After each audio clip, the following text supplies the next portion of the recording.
Hello everyone. आज आपण corporate accounting paper 2 जो आहे त्यातील second unit valuation of shares हे पाहणार आहे. ठीक आहे. आता द व्हॅल्युएशन ऑफ शेअर्स या शब्दांवरून आपल्याला समजते की या युनिटमध्ये काय असणार आहे. ओके, तर त्याच्यामध्ये शोधायचे आहे शेअर्सची व्हॅल्यू. व्हॅल्युएशन ऑफ शेअर्सचं मिनिंग काय आहे, तर valuation of shares is the process of knowing the value of shares. म्हणजे ही एक अशी प्रोसेस आहे ज्याच्यामध्ये शेअर्सची व्हॅल्यू ही शोधली जाते. आता आपल्याला माहिती आहे ज्यावेळी कंपनी स्थापन होते त्यावेळी कंपनी ही शेअर्स इश्यू करते. मग शेअर्स इश्यू करत असताना ती फेस व्हॅल्यू न करते किंवा त्याला बुक व्हॅल्यू असं म्हटलं जातं. ती किंमत निश्चित असते. पण ज्यावेळी कंपनी प्रोग्रेस करते त्यावेळी त्या शेअरच्या किमतीमध्ये फरक पडतो. ठीक आहे. कंपनी जर प्रॉफिट जास्त प्रमाणात कमवत असेल तर शेअर्सच्या प्राइजेस वाढतात, पण त्याच ठिकाणी जर लॉस होत असेल तर मात्र शेअर्सच्या प्राइजेस ह्या कमी होण्याची शक्यता असते. मग करंट सिच्युएशनमध्ये शेअर्सच्या प्राइजेस नक्की किती आहेत हे शोधण्यासाठी वेगवेगळ्या मेथड्सचा वापर केला जातो आणि त्या मेथड्स वापरणे म्हणजेच व्हॅल्युएशन ऑफ शेअर्स आहे. तर या युनिटमध्ये आपल्याला हेच पाहायचं आहे की कोणकोणत्या मेथड्स वापरल्या जातात शेअर्सचं मूल्य शोधण्यासाठी. ओके, आता नेक्स्ट पॉईंट आहे circumstances for valuation of shares. म्हणजे कोणकोणत्या परिस्थितीमध्ये शेअर्सचं व्हॅल्युएशन केलं जातं. तर इतर 5 रिझन्स आहेत. त्याच्यापैकी पहिलं रिझन काय आहे, तर when unquoted shares are to be sold. म्हणजे अनकोटेड शेअर्स म्हणजे काय आहे, तर असे शेअर्स जे एक्सचेंज मार्केटमध्ये किंवा शेअर मार्केटमध्ये नोंदवले गेलेले नसतात किंवा ज्याचं ट्रेडिंग शेअर मार्केटमध्ये होत नाही असे जे शेअर्स असतात त्यांना अनकोटेड शेअर्स म्हणतात. ज्यावेळी एखादा शेअर मार्केटमध्ये नोंदवला जातो त्यावेळी त्याची किंमत ही मागणी आणि पुरवठ्यानुसार निश्चित होत असते. जर शेअरला मागणी जास्त आली तर शेअरच्या किमती वाढतात, मागणी घटली तर शेअर्सच्या किमती पडतात. मग तिथं शेअर्सच्या किमती निश्चित करण्याची काही गरज नसते, कारण डिमांड आणि सप्लायच्या बेसिसवर शेअर्सच्या किमती ठरतात. पण असे शेअर्स काही कंपन्यांचे असतात जे शेअर मार्केटमध्ये नोंदवलेले नसतात.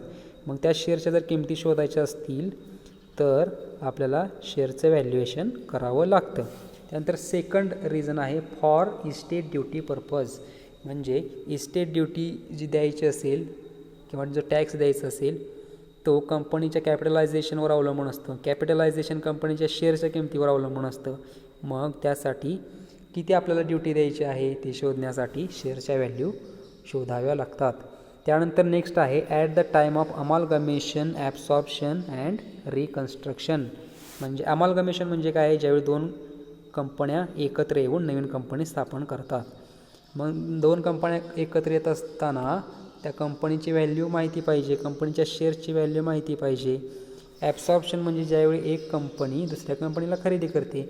मग दुसरी कंपनी जर खरेदी करायची असेल तर किती किमतीला खरेदी करायची, तर त्याच्या शेअर्सच्या प्राईजवरच ती किंमत ठरते. म्हणजे 50% जर शेअर्स खरेदी केले तर ती कंपनी नावावर होते, त्यामुळं तिथेसुद्धा शेअर्सच्या किमती ठरवाव्या लागतात. आणि त्यानंतर आहे रिकन्स्ट्रक्शन. रिकन्स्ट्रक्शन म्हणजे कंपनीची पुनरुभारणी करणे. कंपनीच्या शेअरच्या किमती किंवा त्याची संख्या ही बदलून कंपनीची पुनर्रचना करणे म्हणजे रिकन्स्ट्रक्शन. त्यावेळीसुद्धा शेअरची व्हॅल्यू ही शोधावी लागते. त्यानंतर नेक्स्ट रिझन आहे if the loan is to be raised on the security of shares. म्हणजे जर कंपनीला शेअर्सवर लोन उभारायचं असेल, म्हणजे शेअर्स गहाण ठेवून लोन घ्यायचं असेल तर शेअर्सच्या व्हॅल्यू माहिती पाहिजेत. आणि लास्ट आहे कन्व्हर्जन ऑफ शेअर्स. शेअर्स जर कन्व्हर्जन करायचं असेल तरीसुद्धा शेअर्सच्या व्हॅल्यू माहीत पाहिजेत. म्हणजे ही कारणं आहेत की ज्याच्यामुळं शेअर्सचं व्हॅल्युएशन हे केलं जातं. त्यानंतर नेक्स्ट पॉईंट आहे methods of valuation of shares. शेअर्सची किंमत शोधण्यासाठी कोणकोणत्या मेथड्स वापरल्या जातात, तर त्याच्यामध्ये 3 महत्त्वाच्या मेथड्स आहेत. पहिली आहे नेट असेट मेथड, दुसरी आहे इल्ड मेथड आणि तिसरी आहे फेअर व्हॅल्यू मेथड. मग या युनिटमध्ये आपल्याला या 3 मेथडचा उपयोग करून शेअर्सच्या किमती शोधायच्या आहेत. ठीक आहे. तर आपण या ज्या शेअर्सच्या मेथड्स आहेत त्या 1 बाय 1 पाहूया. तर पहिली आहे net asset method. Net asset method is also called intrinsic value method, balance sheet method, asset backing method, breakup value method. म्हणजे या 4 नावाने नेट असेट मेथडसुद्धा वापरली जाते. नेट असेट मेथड किंवा इंट्रिन्सिक व्हॅल्यू ही 2 नावं फेमस आहेत. ओके, त्याच्याशिवाय बॅलन्स शीट मेथडसुद्धा म्हटलं जातं, असेट बॅकिंग मेथडसुद्धा म्हटलं जातं किंवा ब्रेकअप व्हॅल्यू मेथड असंही म्हटलं जातं. त्यानंतर it is use to determine how much amount per share holder will receive on the date of valuation of shares. आता नेट असेट मेथडमध्ये काय नक्की केलं जातं, त्याची प्रोसेस काय आहे ते आपल्याला इथं सांगितलेले आहे. नेट असेट या शब्दांवरूनच आपल्याला काय समजतंय, तर नेट असेट आपण कशाला म्हणतो, ज्यावेळी टोटल असेट्समधून टोटल लायबिलिटीज वजा करतो. म्हणजे आपण नेट असेट्स शोधतो. टोटल असेट्स म्हणजे काय, तर टोटल रिअलायझेबल असेट्स म्हणजे करंट सिच्युएशनमध्ये त्या असेट्स जर विकल्या तर किती अमाऊंट मिळेल ती अमाऊंट घ्यायची, त्यातून लायबिलिटीज वजा करायच्या आणि त्यानंतर त्या नेट असेट राहतात. मग त्या नेट असेटवर कोणाचा हक्क असतो, तर शेअर होल्डरचा हक्क असतो. म्हणजे ती जी अमाऊंट राहील ती शेअर होल्डर्सना सगळ्यात शेवटी मिळत असते. ओके, मग जर नेट असेटला टोटल इक्विटी शेअर होल्डर्सनं जर भागलं तर आपल्याला जी अमाऊंट मिळते ती अमाऊंट जी असते त्यालाच शेअर्सची व्हॅल्यू म्हटलं जातं आणि त्यालाच नेट असेट मेथड असं सुद्धा म्हटलं जातं. तर या मेथडमध्ये काय महत्त्वाचं आहे, तर it is important to determine net assets of the business. म्हणजे नेट असेट्स शोधणं हे या मेथडमध्ये सर्वात महत्त्वाचं असतं. तर याचा फॉर्म्युला काय आहे नेट असेट मेथडचा, तर आपल्याला इथं फॉर्म्युला दिला आहे बघा, की रिअलायझेबल व्हॅल्यू ऑफ असेट्स. रिअलायझेबल व्हॅल्यू म्हणजे काय, तर आत्ता असेट्स रिलीज केल्या कंपनीमधून म्हणजे विकून टाकल्या तर किती किंमत मिळेल, तर त्या असेटची जी किंमत असेल त्यालाच म्हणायचं रिअलायझेबल व्हॅल्यू ऑफ असेट. ती अमाऊंट घ्यायची, त्याच्यामध्ये कोणती अमाऊंट ॲड करायची, तर व्हॅल्यू ऑफ गुडविल. म्हणजे टोटल सर्व रिअलायझेबल असेट्स घ्यायच्या, भलेही त्या नॉन ट्रेडिंग इन्व्हेस्टमेंट्स असतील किंवा कोणतीही असेल, त्याच्यामध्ये व्हॅल्यू ऑफ गुडविलची व्हॅल्यू ॲड करायची. त्याला म्हटलं जातं टोटल असेट्स. आणि त्यातून मग लेस करायचं थर्ड पार्टी लायबिलिटीज. सर्व प्रकारच्या लायबिलिटीज, ट्रेड क्रेडिटर्स असतील, बिल्स पेएबल असतील किंवा इतर कोणतीही लायबिलिटी असेल त्या सर्व लायबिलिटीज वजा करायच्या. आणखी एक लायबिलिटी वजा करायची ती म्हणजे कॉन्टिंजेंट लायबिलिटीज. कॉन्टिंजेंट लायबिलिटीज म्हणजे ज्या उद्भवू शकतात किंवा उद्भवणार नाहीत, आपल्याला माहीत नाही आहे नक्की ती लायबिलिटी आहे की नाही, त्यासुद्धा अमाऊंट काय करायचं, त्या असेट्समधून वजा करायच्या. म्हणजे इथे एक उदाहरण दिलं, including arrears on preference share dividend. Preference share holder जे असतील त्याला डिव्हिडंड दिला नसेल आणि त्याला म्हटलं जातं ॲरियर्स ऑन प्रेफरन्स शेअर डिव्हिडंड, तशी जर अमाऊंट असेल तर तीसुद्धा घ्यायची. मग असेट्समधून वजा लायबिलिटीज केल्या तर अमाऊंट एक राहते, त्या अमाऊंटला काय म्हटलं जातं, त्या अमाऊंटला म्हटलं जातं amount available for equity share holders. Okay, म्हणजे इक्विटी शेअर होल्डरला किती अमाऊंट अवेलेबल राहिली त्यांना आपण डिस्ट्रीब्यूट करू शकतो ती अमाऊंट आत्ता आपण शोधून काढली. मग ती अमाऊंट त्यांना डिस्ट्रीब्यूट करण्यासाठी काय करावं लागेल, जेवढी अमाऊंट असेल त्याला डिवाईड करावं लागेल नंबर ऑफ इक्विटी शेअर्सनी. म्हणजे एकूण किती इक्विटी शेअर्स आहेत, मग आपल्याला जी व्हॅल्यू निघेल त्यालाच म्हणायचं इंट्रिन्सिक व्हॅल्यू पर शेअर. मग इंट्रिन्सिक व्हॅल्यू किंवा नेट असेट मेथडचा फॉर्म्युला काय आहे, तर intrinsic value per share is equal to amount available for equity share holders divided by number of equity shares issued and subscribed. मग हा formula वापरून आपण शेअरची व्हॅल्यू शोधू शकतो. त्यानंतर दुसरी एक फॉर्म्युला वापरला जातो नेट असेट मेथडनुसार. तो फॉर्म्युला काय आहे, तर ज्यावेळी आपल्याला प्रॉब्लेममध्ये असेट्स किंवा लायबिलिटीज दिल्या नसतील त्यावेळी हा फॉर्म्युला वापरायचा. मग हा फॉर्म्युला काय आहे, तर पहिल्यांदा घ्यायचं paid up equity share capital. Equity shares issue केल्यानंतर जेवढी अमाऊंट शेअर होल्डर्सनी कंपनीमध्ये जमा केलेली आहे त्याला म्हटलं जातं पेडअप इक्विटी शेअर कॅपिटल. मग ती अमाऊंट घ्यायची, त्याच्यामध्ये सर्व ओन फंड म्हणजे कंपनीच्या मालकीचे फंड ॲड करायचे. म्हणजे कोणकोणते, तर items under reserve and surplus such as general reserve, capital reserve and profit and loss account, credit balance. Profit and loss अकाउंटचा म्हणजे प्रॉफिट. ती सर्व अमाऊंट्स ॲड करायची. आणखी एक प्रॉफिट ॲड करायचा, कोणता? तर profit on revaluation of assets. कंपनीचं असेट्सचं रिव्हॅल्युएशन केलं असेल आणि त्यातून प्रॉफिट झालं असेल तर तीसुद्धा अमाऊंट त्या कॅपिटलमध्ये ॲड करायची. म्हणजे कॅपिटलमध्ये कोणकोणत्या अमाऊंट्स ॲड करायच्या? तर सर्व स्वतःच्या मालकीचे funds, general reserve, capital reserve, dividend equalisation fund असेल तर तोसुद्धा ॲड करायचा, प्रॉफिट असेल तोसुद्धा ॲड करायचा आणि प्रॉफिट रिव्हॅल्युएशनवर झाला असेल तोसुद्धा ॲड करायचा.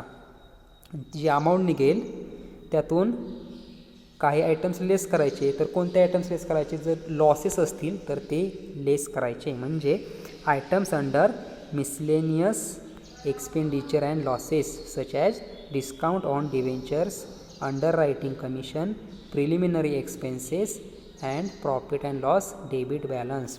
हे सर्व मिसलेनियस एक्सपेंडिचर आणि लॉसेस आहेत. इतर सर्व खर्च किंवा जे तोटे आहेत ते आहेत. त्याच्यामध्ये काय आहे? Discount on debenture. आपण डिबेंचर इश्यू करत असताना डिस्काउंट जर दिला असेल तर तो आपला लॉस असतो, किंवा शेअर्स इश्यू करताना डिस्काउंट दिला असेल तोसुद्धा लॉस असतो, तोसुद्धा यातून लेस करायचा.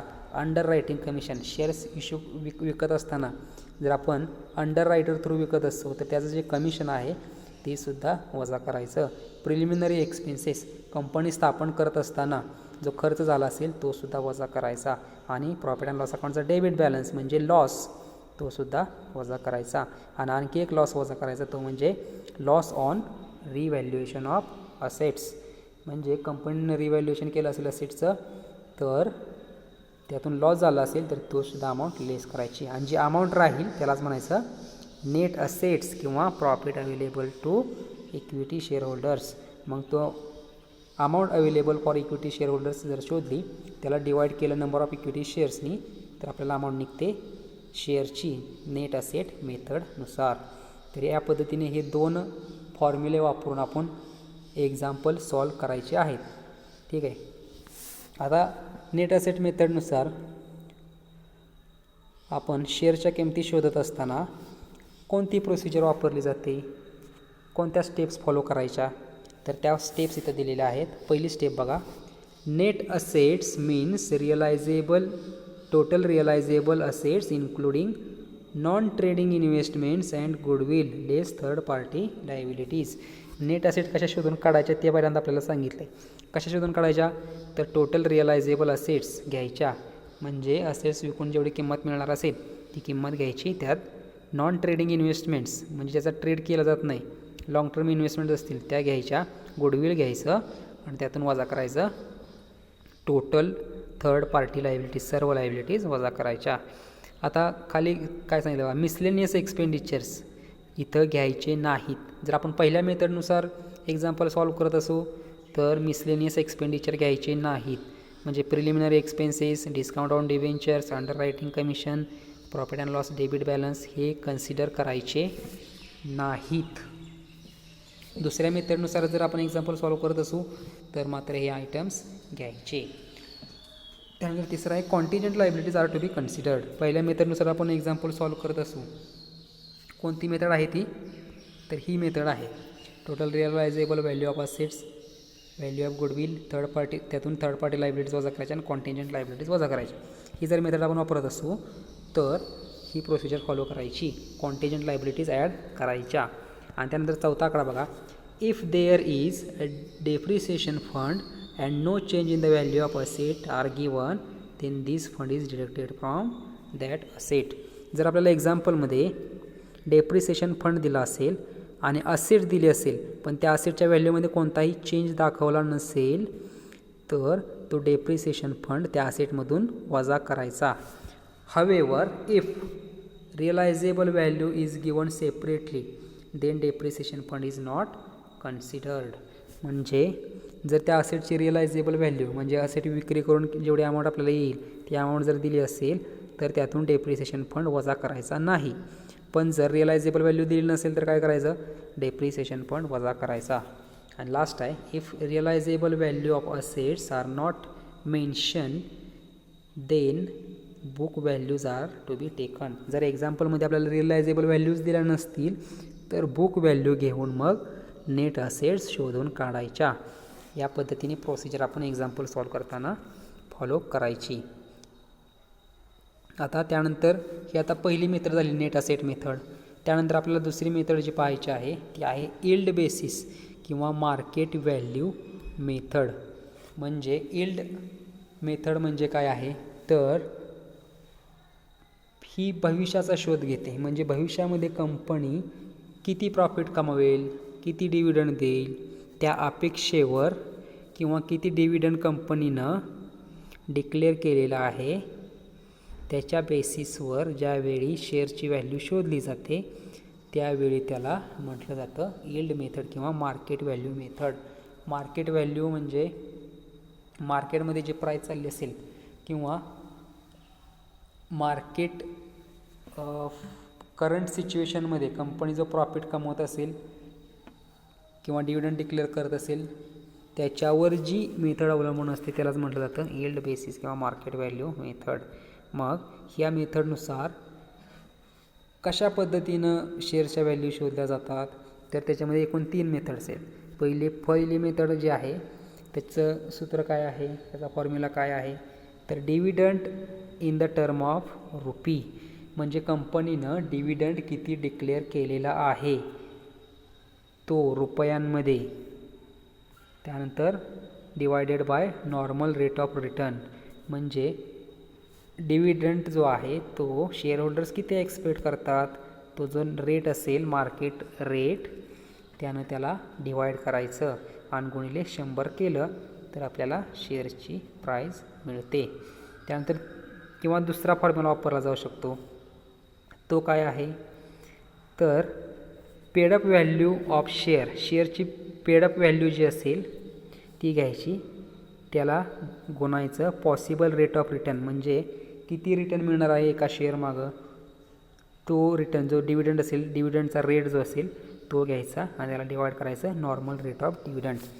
आता हे सूत्र आपण कसं वापरू शकतो तर पॉसिबल रेट ऑफ रिटर्न म्हणजे किती आपल्याला रिटर्न किंवा डिव्हिडंड मिळणार आहे त्या कंपनीकडून divided by normal rate of return. बाजारामध्ये किंवा इतर कंपन्यांमध्ये काय नक्की रेट चाललेला आहे डिव्हिडंडचा गुणिले पेडअप व्हॅल्यू ऑफ शेअर.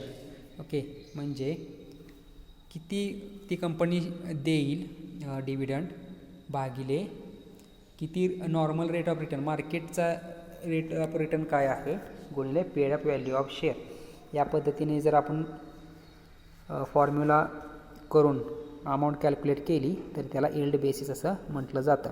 इथं एक उदाहरण दिलं आहे बघा की जर rate of dividend per share 12% म्हणजे 12% कंपनीनं जर डिव्हिडंड हा डिक्लेअर केला आणि नॉर्मल एक्सपेक्टेशन किती आहे तर 15%. म्हणजे लोक एक्सपेक्ट करत होते की 15% आपल्याला डिव्हिडंड मिळेल पण मिळाला किती तर मिळाला 12%. मग शोधून कसं काढायचं तर जेवढा डिव्हिडंड डिक्लेअर केला 12 रुपये भागिले नॉर्मल रेट ऑफ रिटर्न म्हणजे एक्सपेक्टेशन किती होतं तर 15% गुणिले 100. मग काय झालं शेअरची प्राईस आली 80 रुपये. म्हणजे या पद्धतीनं किती डिव्हिडंड डिक्लेअर केला जातो आहे किती एक्सपेक्टेशन आहे त्याचं ॲव्हरेज काढलं तर आपल्याला जी शेअरची व्हॅल्यू मिळते त्यालाच म्हणायचं मार्केट व्हॅल्यू मेथड. ही झाली पहिली मेथड. आता यील्ड बेसिसमध्ये दुसरी मेथड काय आहे तर दुसरी मेथड आहे बघा त्याच्यामध्ये काय म्हटलं आहे बघा under this method profit available to equity share holders are converted into capital on the basis of normal expectation. म्हणजे जो कंपनी प्रॉफिट कमवते जो इक्विटी शेअर होल्डर्सना अवेलेबल असतो म्हणजे सर्व रिझर्व जाऊन जो अमाऊंट अवेलेबल राहते शेअर होल्डर्सना देण्यासाठी डिव्हिडंड म्हणून त्याचं कन्व्हर्जन कशात करायचं कॅपिटलमध्ये करायचं. कशाच्या बेसिसवर नॉर्मल एक्सपेक्टेशनच्या बेसिसवर की किती नक्की एक्सपेक्टेशन होतं त्याच्या बेसिसवर काय करायचं तर तो प्रॉफिट जो आहे त्याचं कन्व्हर्जन करायचं कॅपिटलमध्ये. तर त्याचं सूत्र काय आहे तर profit available to equity share holders divided by expected return म्हणजे नॉर्मल रेट ऑफ रिटर्न गुणिले 100. इथं उलटं दिलेलं आहे की 100 भागिले एक्सपेक्टेड रेट ऑफ रिटर्न गुणिले profit available to equity share holders. आता आपल्याला मॅथमॅटिक्समध्ये आपण शिकलो आहे की 100 आहे आणि गुणिले profit available to equity share holder त्याचा गुणाकार होतो. मग ते एकमेकांची जागा बदलली तरी चालतं. एकमेकांची जागा जर बदललं तर काय येईल, profit available to equity share holders भागिले एक्सपेक्टेड रेट ऑफ रिटर्न गुणिले 100. मग अशा पद्धतीने कन्व्हर्जन होतं कॅपिटलमध्ये आणि त्यानंतर मग काय निघतं, शेअरचं किंमत निघते.